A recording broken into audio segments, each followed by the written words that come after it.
everybody, it's Catherine from Jayne Catherine on Books, and here I am with the second part of my January TBR. So I've got 4 more books off my shelves that I want to get to, and first one is China Dolls by Lisa C. Now I bought this with some Christmas money about 3 years ago, I think, and still not got to it. I've seen Lisa C as an author being mentioned quite a lot lately, and it sort of reminded me that I'd still got this to read. And this set in San Francisco, and it's about some girls that work in a nightclub, or is it more like a lap dancing club? I'm not really sure. And it's about female friendship. I think that it's set in back in the war, because we do have elements of what's happening in Pearl Harbor, and how that affects everybody's lives, and especially the lives of these 3 girls. I'm sure it's 3.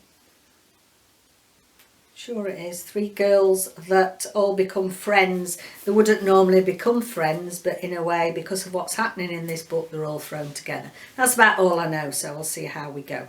But I want to get in the second part of January. Next is a middle grade, Are You There, God, It's Me, Margaret. Judy Blume is probably well known to those of you who've got young children, young teenagers, a long running series, and I've never read any before, but this is covering the topic of grief, and I thought that would be a good one to read, so that's that one. Nice short little book, that should be done pretty quick.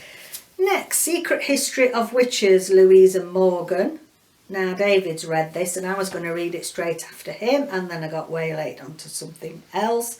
And this is a family drama, but it's historical drama, and in Brittany in 1921 there's Ursule gives her life to save her family. Their magic seems to die with her, and each new generation the struggle continues.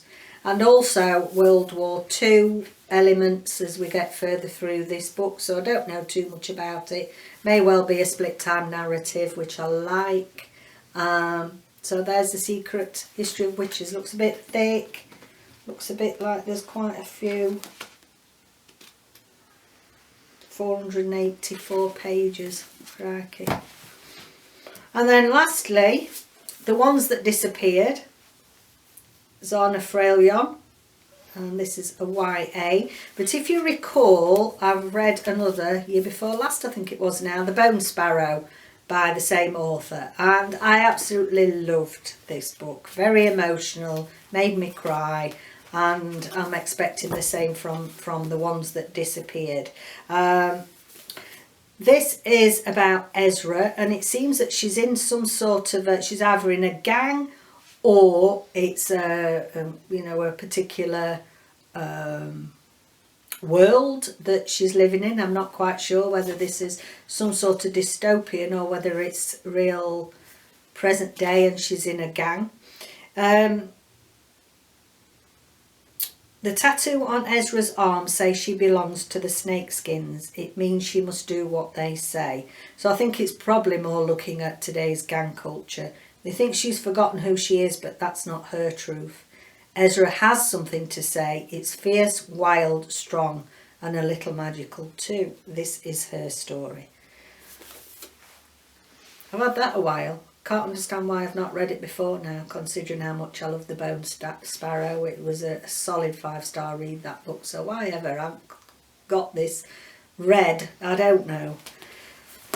There we go then. That's so that's the second part of my TBR for January. That's 8 books in total, and I've got, I think, a couple of net galleys that I need to be getting to as well, which I'll cover separately. So yeah, it's like having a haul all over again, going and having a haul from my bookshelves, picking out books that I've forgotten were there. It's been really exciting. So yeah, we'll see how long this lasts. She says hopefully. Okay then, see you again next time. Take care. Bye for now.